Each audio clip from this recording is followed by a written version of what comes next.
Assalamualaikum warahmatullahi wabarakatuh.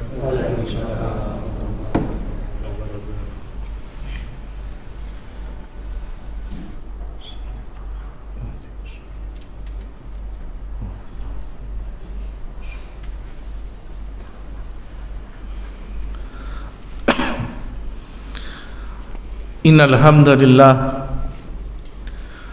nahmaduhu wa nasta'inuhu wa nastaghfiruh wa na'udzu billahi min shururi anfusina wa min sayyiati a'malina. May yahdihillahu fala mudilla lahu wa man yudlilhu fala hadiya lahu. Ashhadu an la ilaha illallah wahdahu la sharika lahu wa ashhadu anna Muhammadan 'abduhu wa rasuluh. يا أيها الذين آمنوا اتقوا الله حق تقاته ولا تموتن إلا وأنتم مسلمون. يا أيها الناس اتقوا ربكم الذي خلقكم من نفس واحدة وخلق منها زوجها وبث منهما رجالا كثيرا ونساء واتقوا الله الذي تساءلون به والأرحام إن الله كان عليكم رقيبا. يا أيها الذين آمنوا اتقوا الله وقولوا قولا سديدا يصلح لكم أعمالكم ويغفر لكم ذنوبكم ومن يطع الله ورسوله فقد فاز فوزا عظيما. أما بعد فإن أصدق الحديث كتاب الله وخير الهدي هدي محمد صلى الله عليه وسلم وشر الأمور محدثاتها وإن كل محدثة بدعة وكل بدعة ضلالة وكل ضلالة في النار. أيها الحاذرون أوصي نفسي وإياكم بتقوى الله فقد فاز المتقون. Ma'asyiral muslimin, jamaah salat Jumat yang dimuliakan oleh Allah, saya berwasiat kepada diri saya dan antum sekalian untuk senantiasa bertakwa kepada Allah, karena jalan keselamatan bersama orang-orang yang bertakwa. Dan Allah subhanahu wa ta'ala di dalam Al-Quran berpesan, fatazawwadu fa inna ghairaz zadi taqwa. Berbekallah, dan bekal yang akan bermanfaat kita bawa ketika berjumpa dengan Allah adalah bekal takwa. Ma'asyiral muslimin, jamaah salat Jumat yang dimuliakan oleh Allah, di antara perkara yang sering dikerjakan manusia dan mereka lupa bahwasanya Allah subhanahu wa ta'ala akan menegakkan keadilan bagi setiap di antara kita adalah perbuatan kezaliman, perbuatan aniaya, melampaui batas, mengambil hak manusia, yang mana Allah tidak akan diam. Allah akan menegakkan pengadilan seadil-adilnya. Dan para ulama mendefinisikan bahwasanya perbuatan kezaliman ini meletakkan sesuatu bukan pada tempatnya. Dan kalau kita melihat Al-Quran dan sunnah Nabi sallallahu alaihi wasallam dan ucapan para a'immah, maka kita akan mendapatkan betapa kezaliman adalah sesuatu yang besar. Bahkan Allah subhanahu wa ta'ala mensucikan dirinya dari kezaliman. Di antaranya Allah mengatakan, wa mallahu yuridu dhulman lil ibad. Dan Allah subhanahu wa ta'ala sama sekali tidak menginginkan kezaliman bagi hamba-Nya. Di ayat yang lainnya Allah mengatakan, innallaha la yadhlamu mithqala dharratin wa in taku hasanatan yudha'afha wa yu'ti min ladunhu ajran 'azim. Dan Allah subhanahu wa ta'ala sesungguhnya tidak akan menzalimi hambanya walaupun sebesar biji darah. Apabila ada kebaikan pada sisi mereka, maka Allah subhanahu wa ta'ala akan lipat gandakan pahala yang mereka dapatkan, dan Allah subhanahu wa ta'ala akan berikan pahala yang besar. Dan Al-Quran banyak sekali perintah dari Allah subhanahu wa ta'ala agar berbuat adil, tidak semena-mena, yang sering dibicarakan, sering diucapkan oleh para khatib di atas mimbarnya. Allah berfirman, innallaha ya'muru bil adli wal ihsan wa ita'i dzil qurba wa yanha 'anil fahsya'i wal munkar wal baghi ya'idukum la'allakum tadhakkarun. Allah memerintahkan kepada kita semua untuk berbuat adil, tidak berbuat kezaliman, dan Allah subhanahu wa ta'ala melarang perbuatan keji, perbuatan melampaui batas, perbuatan menganiaya manusia. Kalau kita melihat di hadis Nabi sallallahu alaihi wasallam, maka betapa hadis penuh dengan perintah tersebut. Di antaranya terdapat sebuah hadis qudsi. Qala Allah tabaraka wa ta'ala, ya ibadi inni haramtu dzulma ala nafsi. Di dalam hadis qudsi Allah mengatakan, wahai hambaku, sesungguhnya aku mengharamkan kezaliman atasku, kata Allah. Wa ja'altuhu bainakum muharrama, dan aku jadikan bagi kalian itu perkara yang haram, kezaliman. Fala tadzalamu, janganlah kalian berbuat zalim di antara kalian. Di hadis yang lain Nabi sallallahu alaihi wasallam bersabda, ittaqud dzulma, berhati-hatilah kalian, takutlah kalian kepada kezaliman. Mengapa demikian? Fa inna dzulma dzulumatun yaumal qiyamah, karena sesungguhnya kezaliman itu adalah kegelapan di hari kiamat kelak. Kemudian di hadis yang lainnya diriwayatkan sahabat Jabir radhiyallahu anhu, Nabi sallallahu alaihi wasallam bersabda, ittaqud dzulma fa inna dzulma dzulumatun yaumal qiyamah wattaqus syuhha fa inna syuhha ahlaka man kana qablakum hamalahum ala an safaqu dima'ahum wastahallu maharimahum. Kata Nabi SAW, takutlah kalian kepada kezaliman, karena sesungguhnya kezaliman itu adalah kegelapan pada hari kiamat. Kemudian Nabi SAW memberikan contoh, takutlah kalian kepada sifat asyuh, bakhil, menahan harta yang ada pada dirinya, tidak menunaikan hak yang patut dia tunaikan. Dan sesungguhnya sifat syuh ini telah membinasakan umat-umat terdahulu. Mereka sampai bisa menumpahkan darah, menghalalkan kehormatan saudaranya. Karena apa? Sifat bakhil, sifat kikir.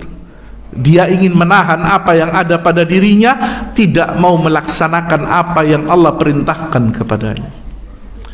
Coba kita lihat betapa kezaliman perkara yang sungguh besar, sungguh dahsyat. Namun betapa banyak di antara manusia yang melihat kezaliman ini perkara remeh. Dan perlu diketahui, adz-dzulm thalatha anwa'. Kezaliman itu 3 perkara. Yang pertama, adz-dzulmun la yughfar, kezaliman yang tidak pernah diampuni oleh Allah subhanahu wa ta'ala kecuali hambanya bertobat, yaitu perbuatan syirik. Sebagaimana dikatakan Luqman, inna syirka la dzulmun adzim.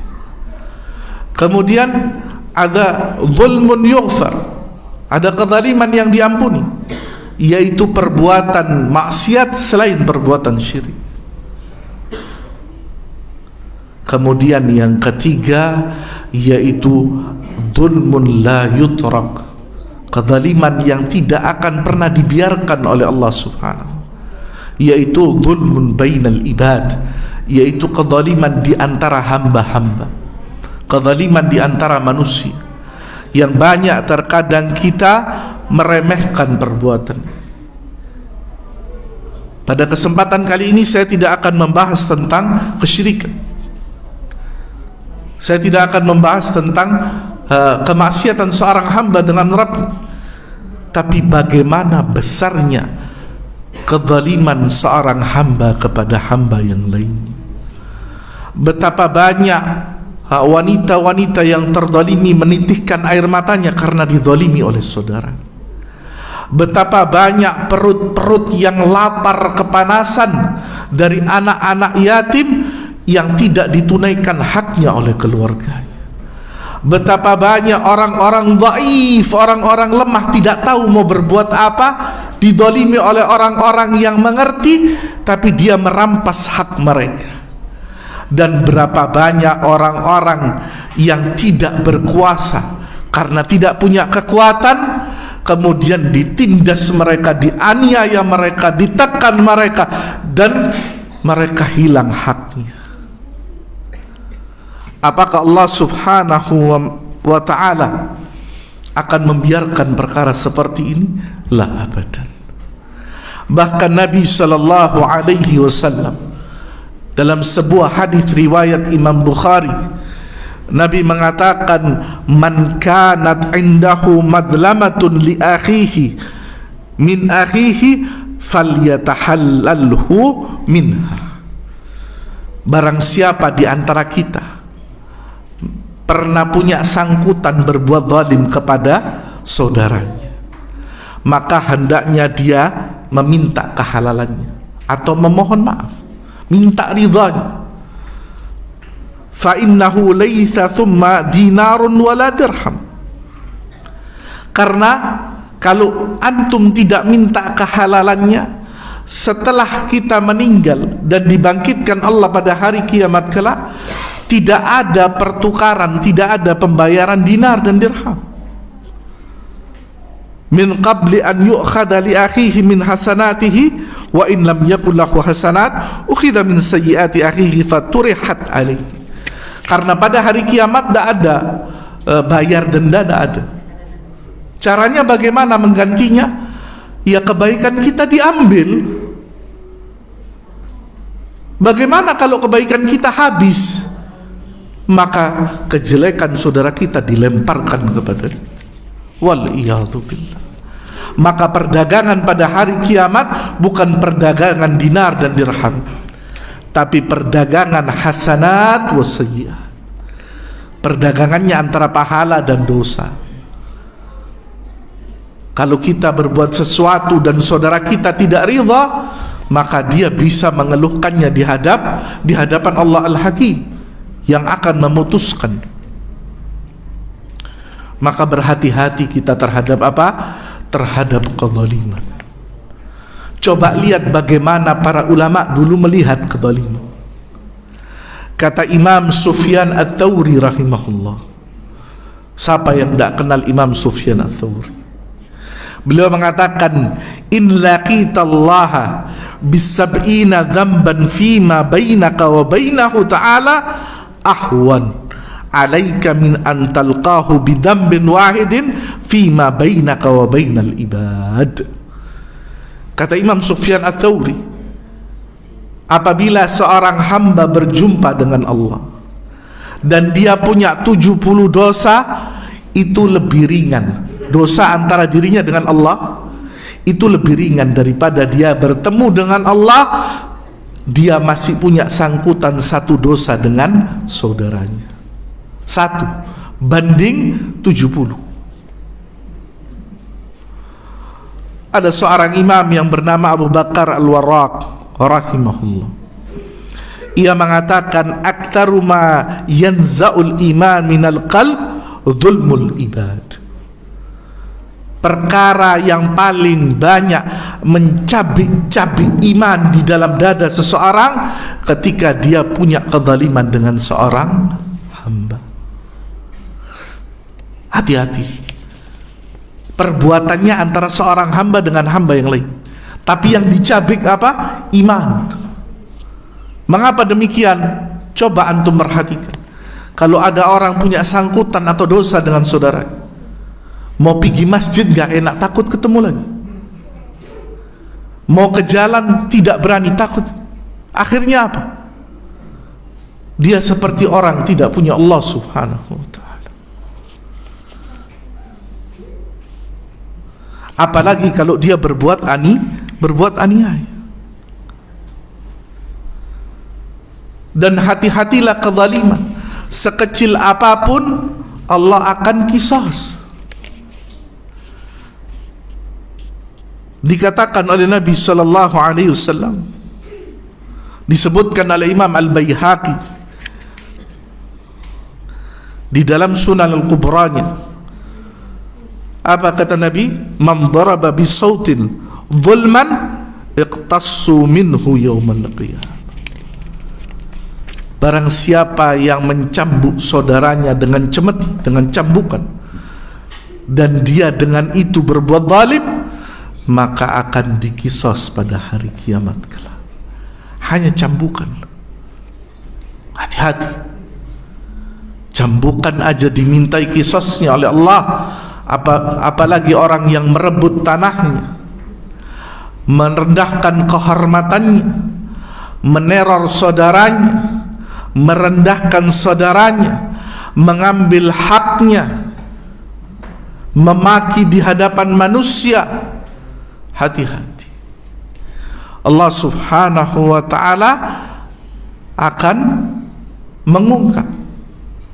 Jangankan manusia, disebutkan dalam sebuah hadis yang sahih, la tu'adhanna al-huquqa ila ahliha yaumal qiyam.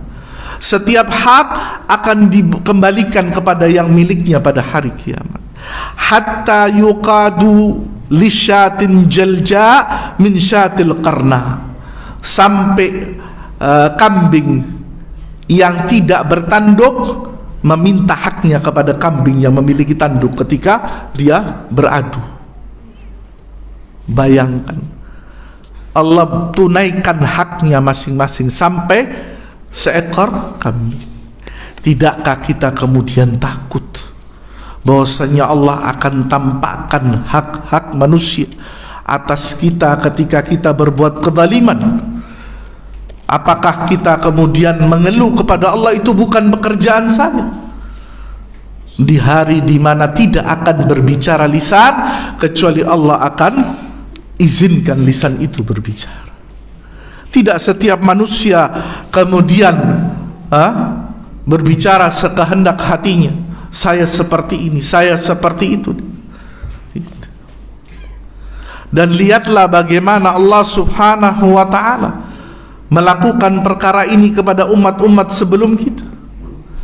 Apa kata Allah di dalam Al-Quran, di dalam hadis disebutkan, innallaha la yumli lidh-dhalimi hatta idza akhadhahu lam yuflithu.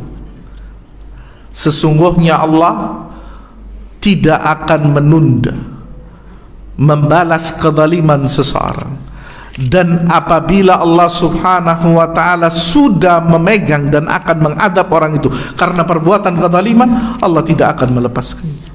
Kemudian Nabi membacakan ayat Al-Quran, wa kadzalika akhadhu rabbika idza akhadhal qura wa hiya zalimatun inna akhdahu alimun syadid. Ketika Allah subhanahu wa ta'ala melaksanakan adab, balasan bagi orang-orang di satu negeri tentang kezaliman yang mereka kerjakan, maka Allah timpakan kepada mereka adab yang pedih lagi keras. Hati-hati kepada siapapun, dimanapun, kapanpun. Allah tidak akan melupakan apa yang kita kerjakan. Umat-umat terdahulu pelajaran bagi kita. Siapa yang tidak mengetahui Fir'aun, Allah biarkan jasadnya utuh supaya Allah memperlihatkan kepada kita, itulah orang-orang yang berbuat zalim. Allah biarkan kejadian di Makkah ketika Ashabul Fil ingin merontokkan Ka'bah. Allah pertampakkan Ka'bah tetap berdiri dan pasukan itu hancur binasa. Bagaimana Allah Subhanahu wa ta'ala menampakkan kezaliman orang-orang yang berbuat kezaliman kepada saudaranya, kecuali Allah Subhanahu wa ta'ala telah tampakkan betapa mereka hancur binasa. Dan ingatlah, orang-orang yang terzalimi, orang-orang yang memiliki senjata yang super dahsyat, lebih dahsyat daripada roket-roket yang meluncur di dunia ini. Kata Nabi SAW, ittaqu da'watal maghlub, takutlah kalian kepada doa-doanya, rintihan orang-orang yang terzalimi. Fa innaha tas'udu ila samai ka'annaha syarar, karena sesungguhnya doa-doa itu akan menembus langit seperti percikan api yang menyala. Bahkan dikatakan di dalam hadis yang lainnya bahwasanya dakwatul madlum dakwatun la turad. Doanya yang orang-orang yang terzalimi adalah doa-doa yang tidak ditolak oleh Allah Subhanahu wa ta'ala. Tidak ada, dikatakan dalam hadis itu, laisa bainahu wa bainallah al-hijab. Tidak ada tabir di antara dirinya dan Allah. Hati-hati. Kalau mereka menengadahkan tangan berdoa untuk orang-orang yang menzalimi mereka, wal'iyadzu billah. Hal ini pernah terjadi di zaman Nabi SAW, di zaman sahabat Nabi. Saya lupa sahabat ini ketika itu menjadi gubernur di satu tempat. Kemudian ada salah satu rakyatnya lapor kepada Khalifah Umar bahwasannya Khalifahmu Amirul Mukminin, gubernurmu ini berbuat aniaya. Maka Umar bin Khattab mengirimkan utusan, dilihat, ditanya orang di situ. Tidak ada yang mengatakan itu kecuali satu orang, yang memang orang ini tidak senang sama pemimpinnya. Kemudian utusan Umar datang kepada gubernur, sahabat Nabi. Dan sahabat Nabi ini dikenal dengan apa? Didoakan Nabi, doanya mustajabah. Siapa yang doakan Nabi SAW? Maka sahabat ini mengangkat tangannya ke atas langit mengatakan, ya Allah, jangan wafatkan orang ini sampai dia rambutnya panjang, sampai kumisnya panjang, sampai jenggotnya panjang, dan dia berada di tengah-tengah pelacur.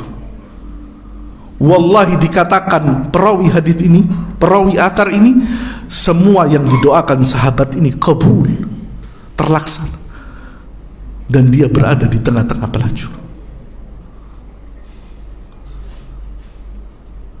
Hati-hati. Ada seorang ibu, ini athar masyhur dan sahih, diriwayatkan kalau tidak salah oleh Imam Tabrani. Ibu ini selalu menasihati anaknya. Anaknya minum khamar, dan ibunya mengatakan, wahai anakku, jangan minum khamar. Terus dinasihati, kerjakan salat. Apa kata anaknya? Wahai ibuku, engkau ini terus berbicara seperti ringkihan kuda. Yang merawikan athar ini, dia melewati satu kuburan. Di setiap waktu ba'dal asar dia mendengar ringkihan kuda. Dia katakan, apa ini? Maka diceritakan kisah anak ini. Dia mengatakan bahwasanya ibunya seperti ringkihan kuda itu ba'dal asar, dan Allah jadikan dia setelah ditanam di bawah bumi, dia selalu meringkih seperti kuda setelah waktu ba'dal asar. Itu bukan ketika hidup, ketika sudah ditanam di bawah, mengata-ngatai ibunya seperti ringkihan kuda. Waliyadzubillah. Kedzaliman apa ini? Hati-hati. Jangan sampai ada pada diri kita perasaan ingin berbuat zalim atau melakukan kezaliman yang kita tidak sengaja. Takutlah kepada Allah, karena kezaliman seperti ini la yutrak, tidak ditinggalkan oleh Allah Subhanahu wa ta'ala. Aqulu qawli hadha wa astaghfirullah li wa lakum fastaghfiruhu innahu wal ghafurur rahim.